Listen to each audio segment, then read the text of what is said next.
Mason Graham and Kenneth Grant. I'm very high on him, and Kenneth is like my guy that I love that is not being discussed enough at pick 11 for you guys. Right.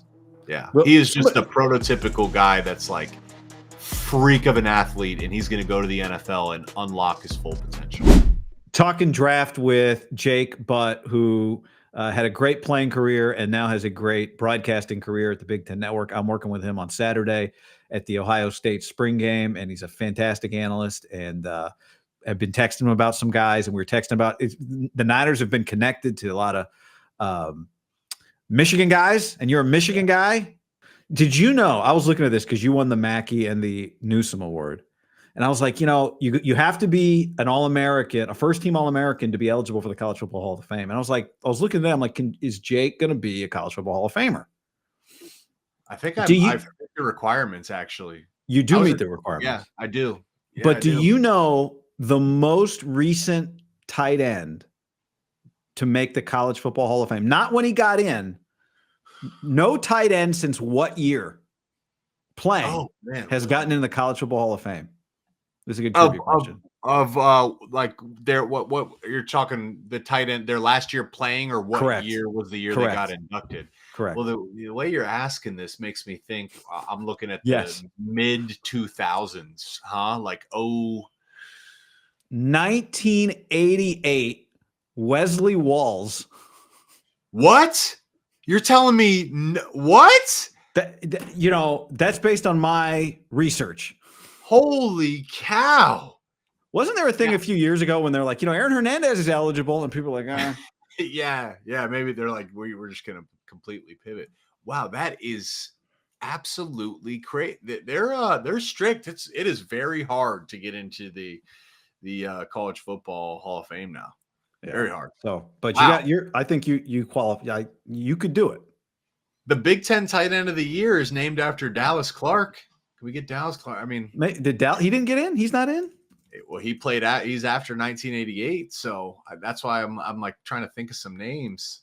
That's a good one. That is crazy right there, though. Wow. He's a nominee. He was a nominee last year. Okay. So I don't. Yeah. Man. It's third straight year on the ballot. I guess I don't know if he got in. He should get in, right? I'd imagine. But all right, tight end's a good place to start. I mean, Colston Loveland, Michigan guy. Tyler Warren, you saw him a lot. You studied him.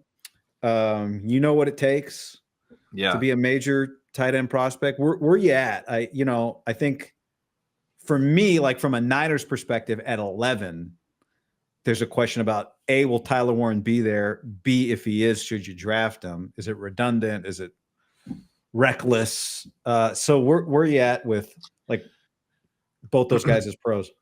I got just general opinions of tight ends, and then running backs is another one. Living here in Chicago, people like to have the Ashton Genty conversation. Yeah, I am generally highly against drafting tight ends or running backs high, and I qualify high as top half of the first round. I think once you get past pick 20, you can start to justify, different things.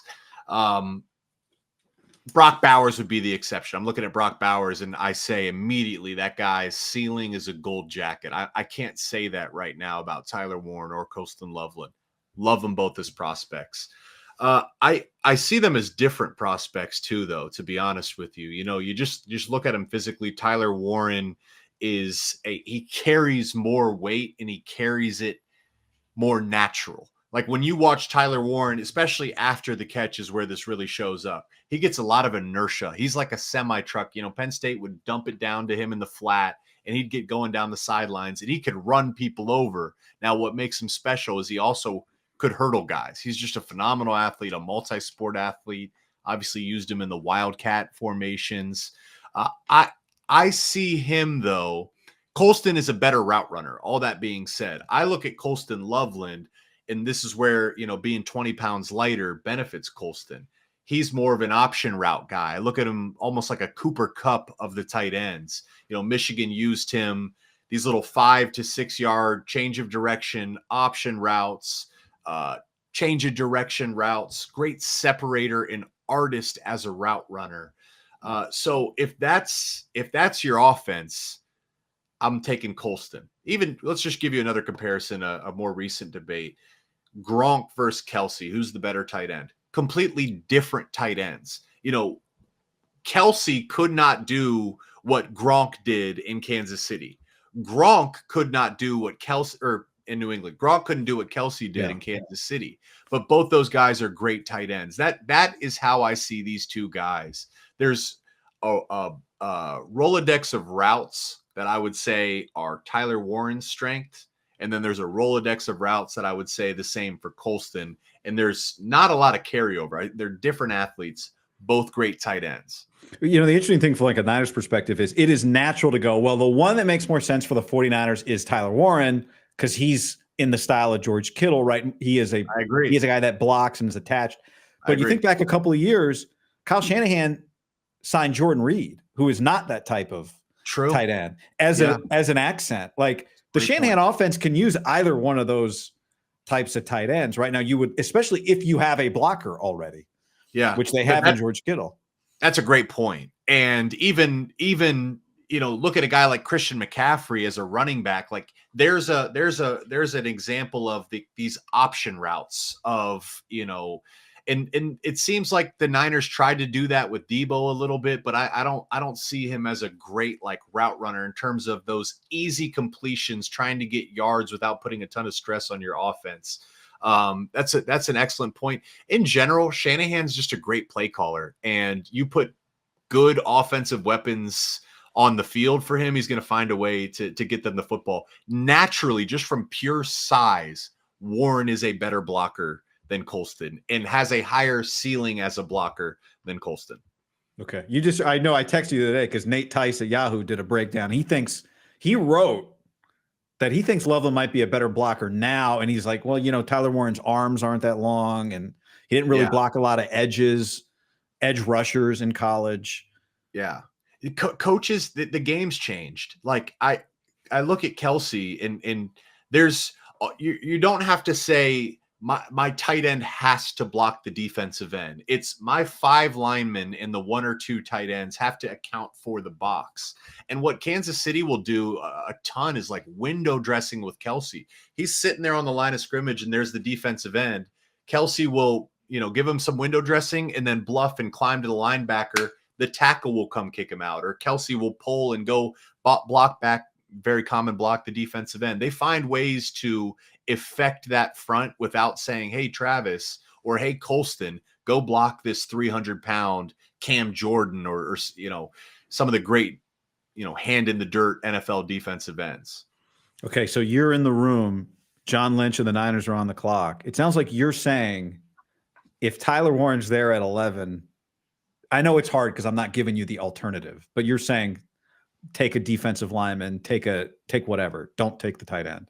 Yeah, I just think in terms of the impact you can make on the game, there's just a much higher ceiling for, an elite defensive lineman than there is a tight end. Especially, you guys already got George Kittle. And I know there's George has been beat up, and the way he plays the game, injuries are going to be a concern going forward, and tight ends are a key piece of Shanahan's offense. But that D-line trench play really is the foundation. Look at the Eagles. Just look at the teams that have won the Super Bowl. Trench play, even in college, trench play is the driving factor to a lot of team success. And there's going to be good D linemen available there at 11. All right. Let's start with this, because it feels like when you look at big boards and mock drafts right now, and I had a scout tell me a month ago he thinks Mason Graham will be there at 11, but that might have changed. It feels like maybe it's changing. Send it right away. Easy. Immediately. Now I would be sitting there in the, like, what just happened? I think I'd be dreaming if he was there at 11. Send it right so away. There's no debate. Short arms, not sure about his weight. I'm just playing devil's advocate here. Player. That's true. I mean, when he got to Michigan, he was an early enrollee, and usually, early enrollees, if you're on the outside as a skill position, you can transition because the physical aspect of the game it's different. Trench guys, whether it's defensive linemen or offensive linemen, it takes guys a few years to settle in. This guy was an early enrollee defensive tackle playing scout team defensive line against Michigan's offensive line, which won the Joe Moore Award, mind you. Like, that was the best offensive line in college, and a couple of those Did they guys win got it 2 years in a row? They won it 2 years in a row. So, but there you go. Dominating them as a true freshman. He's got the wrestling background, so he plays with great leverage, violent hands. He's a great he can affect you in the drop back game. Like, he's a great pass rusher. Just turn on the tape to your fans if there's any question. Just go search Ohio State, Michigan, and just watch the way he affected that game. Absolutely, completely dominated that game in Columbus. And he's done that every game his entire career. And of course, teams know this, so they're double teaming Mason Graham. And it doesn't matter, man. That guy is he plays like a 10-year vet. Like, he's got all these little, sneaky, wise moves to go with just sheer power and strength. What would you say, like, when you're drafting this, how you're looking for some just elite stuff? What's his most elite stuff? He understands leverage so well. It's like he's like a martial artist on the field. He can sense when the offensive lineman is leaning and he's going to just rip you to the ground. He can sense when an offensive lineman's on his heels, he's going to bull rush you. So he's got a deep bag of moves. But what makes that really special is he's got such a great feel for what is the weakness of the position of the offensive lineman he's going against. And then he's got the move to exploit that weakness. So that's a rare combination. So now we don't know if he's going to be there at 11. I also love that he played for Harbaugh. Harbaugh had a bad ending with the 49ers, but there are so many similarities between the types of players that Shanahan and Lynch like and the types of players that came out of a Jim Harbaugh program. Yeah. And this guy feels like one of them. So, okay. So arm length doesn't. Yeah, go ahead.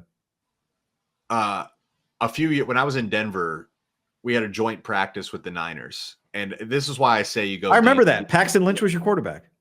Something like that. Yeah. We had so many quarterbacks. I was there. That was here, right? Were you there? That was in Denver. Yeah. Oh, okay. I wasn't there for that. No, it was in Denver, and Kittle wasn't practicing. So once again, like we got dominated those days, and Kittle wasn't practicing. So there's another point of like, they didn't dominate us because of great tight end play. But I just vividly remember I was still injured and rehabbing an ACL at this point. The Niners, your defensive line took the field, and it was like, first of all, they look like NBA dudes. Yeah, they had like, a squad. I think you had like DeForest Buckner, obviously Nick Bosa. There was, and these Eric Armstead's also like 6'7", 6'8". Bang, that's what it was, and absolutely dominated. Our day was wasted. We didn't get any repetitions in because the defensive line was that good, and your second unit was that good too. So you had depth. That to me is like that when I think of the Niners, and you guys, I think you went to the Super Bowl that year. I believe you went to the Super Bowl that same year that we practiced against you guys. So that's why that's where my philosophy is. That's a big reason I'm basing my philosophy on that. I appreciate the you guys, like I'm you guys, right? We're all you guys. Yeah. Man, these guys. Okay. Now,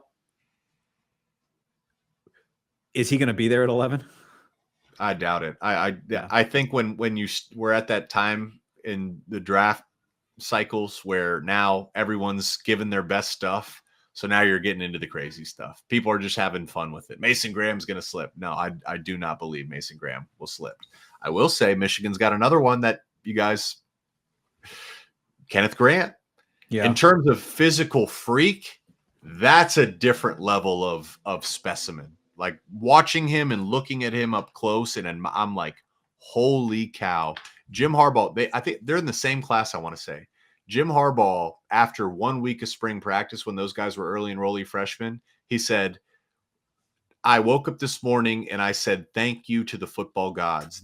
We have two freshmen that are gifts of the football gods. And he was referring to those two guys. Kenneth Grant is not one that's getting mocked as high as Mason. But in terms of physical potential, he's probably got a higher ceiling just because of he's bigger and probably faster and longer arms. Mason has more production and better general film across the board. But yeah, it feels like they're opposites. Like Graham Yeah. is the guy that does like you can't say we'll just turn on the tape any game with Kenneth Grant, like the way you can with Mason Graham, right? Better this year. It's been, you can't, Mason, why Mason is like from the very first snap as a true freshman, he's maintained this insane standard of football film. Kenneth, it was a little bit slower, but this year he really unlocked it. He had some unbelievable plays. Even last year, the famous one where Penn State's running back Katron Allen gets out in the open field, and in the 355-pound Kenneth Grant ran him down in full pads. I think it was in like the third or fourth quarter. It was just like, what did we just see here?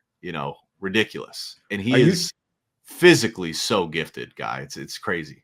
Now, are you like talking about him at 11? Or are you just talking about you get back at the end of the first round, or maybe you take him at the top of the second round? He's good enough. I am shocked.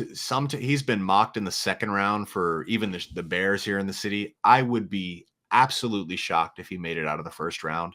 I do think this is going to be on the Niners, front office and research to say, hey, how much buzz is he getting, across the league? I don't think it's a big secret to the point where he's going to slip. You're going to have those conversations there at 11 of saying, hey, we might have to take this guy, because if we don't, he's not going to be there if we trade back 5-6 picks. It does feel like it's the kind of draft where some people might take some big swings just because there's not a bunch of quarterbacks pushing talent out of the top 8, like there have been in other years. Like, we had 6 quarterbacks going the top 12. So you might just take some big swings. Interesting. Well, there's a couple different. Okay, here's a swing for you. And you give me your take on this. If you're the 49ers have an upcoming desperate need at tackle, Trent Williams, every year, it's like, is this the year he retires?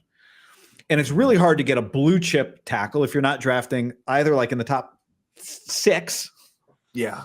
Or are you just spend an absurd amount of money in free agency, which is fine, but those guys don't change. It's not like every year you can just pay a left tackle. It doesn't happen. I mean, right. So there's this guy, Josh Simmons from Ohio State, who was going to be, and tell me if was going to be the top tackle before he tore his patellar tendon. He's in that conversation. I don't know. Okay. He was definitely in the conversation, though. And he played his way there. That was not the case his entire career. He's a guy that's improved year over year. And starting this season, the way he was playing, he was in that conversation. Yeah. So, and that's part of the question, right? Is like, if you're going to either take a hurt player at 11, or that feels a little rich, trade back into the first round, or, get him in the late teens. Yeah. Right? Somebody tell me they didn't think he'd get past 17.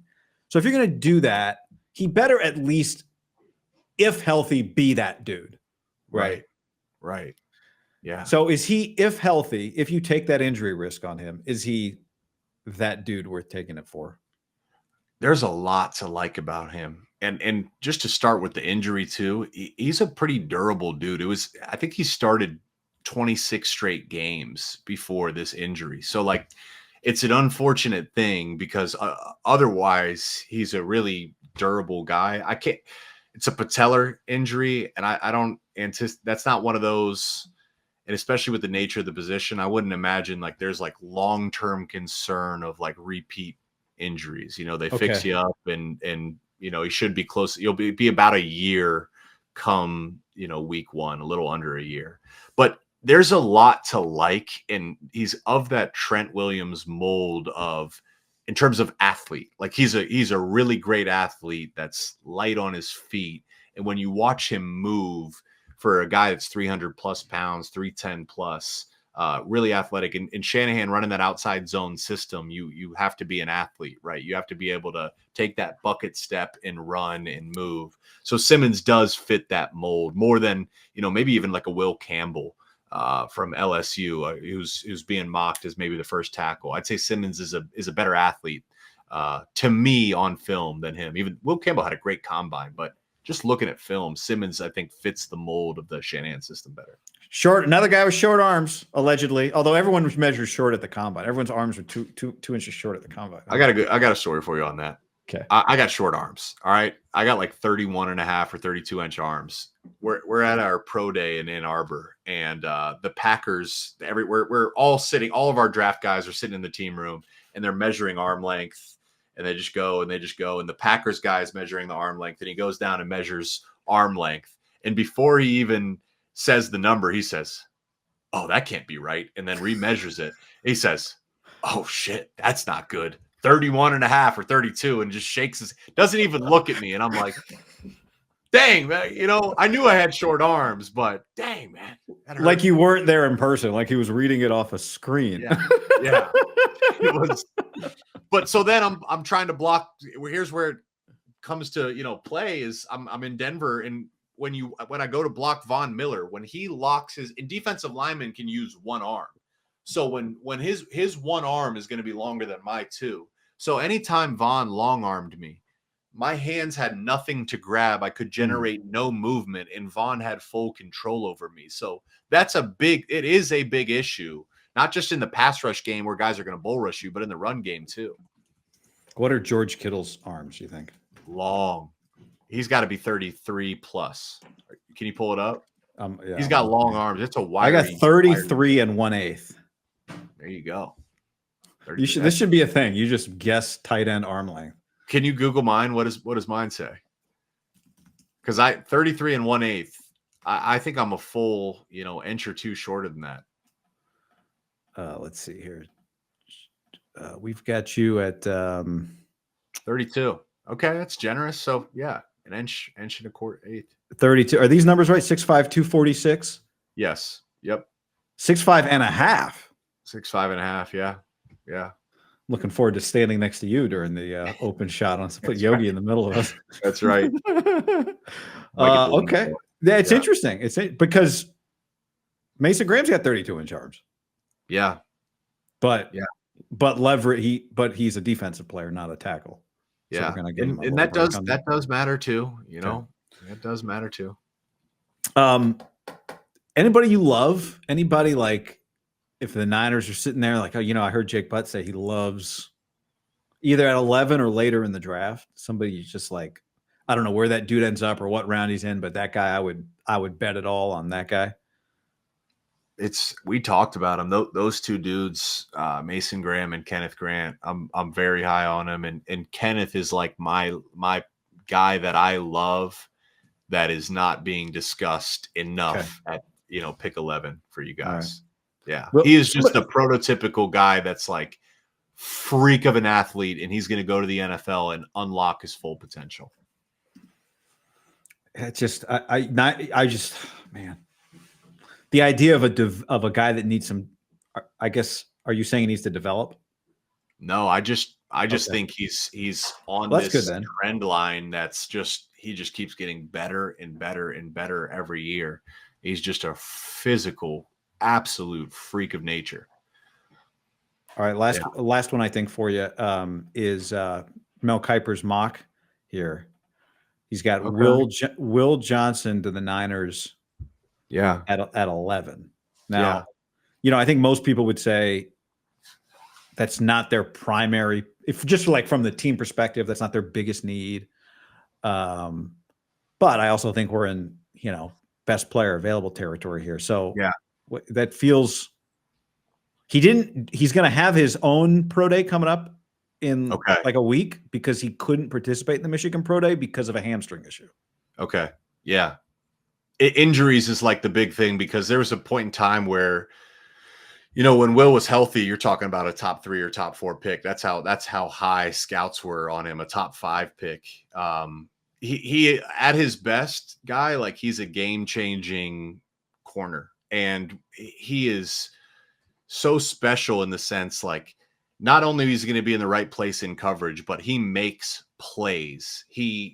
If he gets his hands on the ball, it's going to be an interception. And if he catches it clean, it could be a touchdown. I mean, he has more pick sixes than touchdowns allowed in his career at Michigan. Long arms, instincts, best instincts of any player, offense or defense in this draft. And Travis Hunter probably is in that conversation. Will has unbelievable instincts. I'm just curious. The injuries are a concern. There's a big debate, with Michigan was having a down year this year. And maybe it was one of those scenarios where Will could have played, but decided to not play. I don't have any, I can't say for sure one or the other, but the Niners medical team and research team can figure that out. And if they feel good about the injuries, that best player available at 11, you feel good about that pick. All right. Yeah. Who do you want? The second round, I want Carson Schlesinger in the second round. All right. Okay. Put him out Productive. there with Fred Warner. Yeah, like, his testing is similar. He's a walk-on safety, like a bioengineering major, which I don't. Yeah. I think that stuff gets book smart. It doesn't necessarily translate if you can't process football, but he can process football. Right. You know what I mean? Yeah. Had a ton of tackles. The other guy, I don't know where he's getting projected. Jay Toia, the nose tackle from UCLA, who was like double team machine. Shanahan's always going to take a running back. Mm-hmm. Always, he's going to like, when everyone else is out of the room, he's going to steal some running back he likes in the fourth round. And he's about 50-50 on running backs. It's not a great rep, but I think Carson, I love that. Because when you look at the film, he does look like a smaller guy, but I want to say he weighed in at 240 plus, like 245. So like that, and he did some nice things testing, and just, he was everywhere this year, everywhere. And he reminds me of Luke Kuechly, because in terms of, it looked like he was diagnosing plays and processing them ahead of time. Like as soon as the ball was snapped, there's Carson triggering. It really did remind me of Luke, and a great athlete, and also made some look really comfortable in coverage, really comfortable, made some nice plays. So linebackers, they've been devalued a little bit, like running backs, like second round. That guy's a day one starter. He'll have no problem learning the NFL playbook, zero problem commanding a defense. He's just that intelligent. I love that pick. Running back wise, if you want to talk, I love TreVeyon Henderson out of Ohio State. I love Trey. Again, here in Chicago, people are talking about Genty. I'm saying get TreVeyon in the second round. I think he is going to be a stud. I just don't think the Niners can take a second round running back. Can't. But we had I talked to Ryan, production call that you were on today. Yeah. Did Ryan Day call him the best blitz pickup guy in America?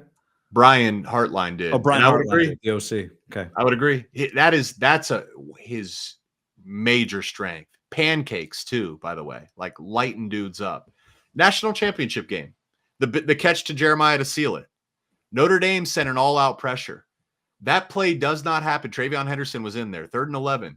TreVeyon stepped up. He recognized the blitz and stoned the linebacker. Will Howard had a clean pocket. No one was even within arm's length of him.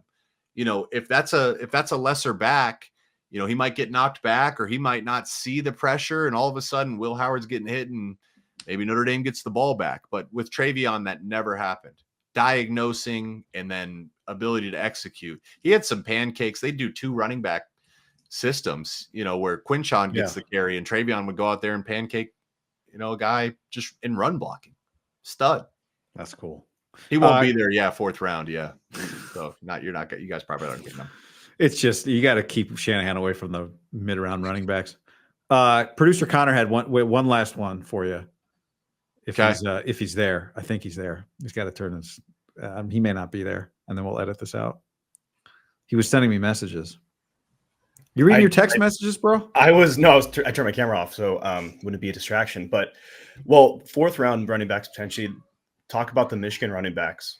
Donovan Edwards. I don't know if he's a Shanahan type player, but that could be maybe a later round pick for the 49ers.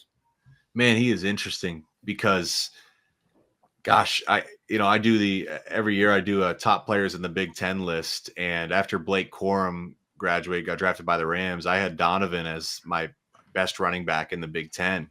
I just thought he was going to explode, coming off the way and just did not get it done. And that was so shocking to me. Khalil Mullings ended up being Michigan's best running back, and that is extremely puzzling to me.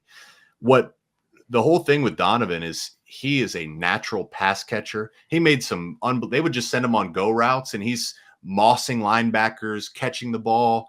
I know Michigan fans were always curious. Why is he not, you think use him like Christian. Why is he not getting 6 targets a game and 5 catches? And it just never happened. So I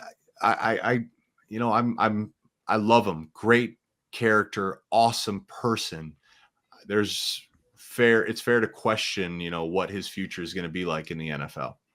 That's fine. I mean, Niners need a guy that falls a little but has traits, and Shanahan what the Shanahans do with running backs? Like, yeah. All right.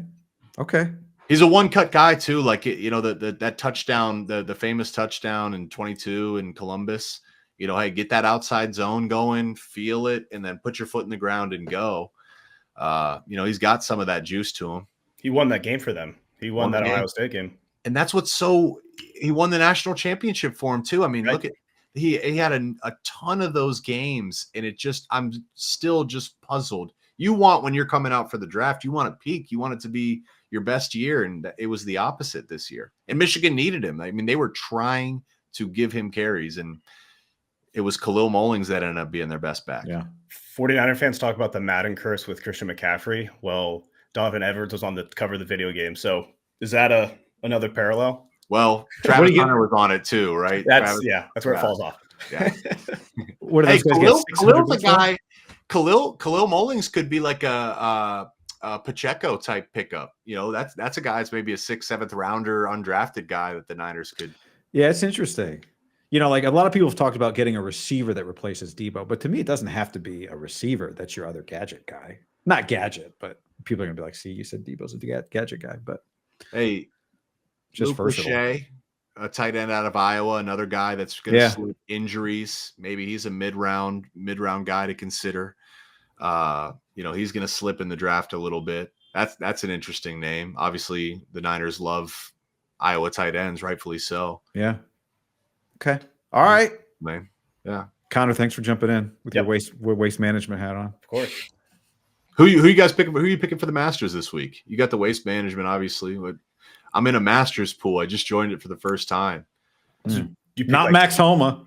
Not Max Homa. Tiers. They do the tiers, right? Tier 1, tier 2, and then they add up. You pick one guy in each tier, and you add up your total score. Ludwig Aberg is a young guy. He's hot right bursting now onto the scene. I think that's probably tier 1. Xander broke through last year, but he's a little bit injured.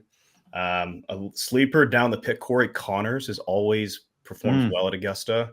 So that might be a tier 2 or 3 guy, but that can help you out. Rory, is he going to get one? No. He's had so many great chances. I don't know. Right? Yeah. Believe it. You know who always sneaky just like makes that, just like Tom Hoagie, like out of nowhere. It's like he's going to be day 1 leader, make the cut. He's not going to finish in the top 30, but he was always a go-to for me on like Prize Picks or something. It's like you got to fill out a lineup. You get Hoagie in there. Yeah. All right. That's all I got for you. I've been grinding the Ohio State, Jake. Yeah. Hoagie, not Yogi. Not Yogi Rock. Not Yogi. No, spelled different. Yeah. All right. Connor, thanks for hopping in. Jake. It's a pleasure, man. Thanks to you, brother. Appreciate it. Well, if you guys end up taking some Michigan prospects, I'll come back and join you and give you a little preview on those guys. Yeah, I'll have you. If Mason Graham is the pick, you're back that night. Just FYI. Cool. Done deal. Good to see you, man. Excited for the weekend. Yeah, you too, man.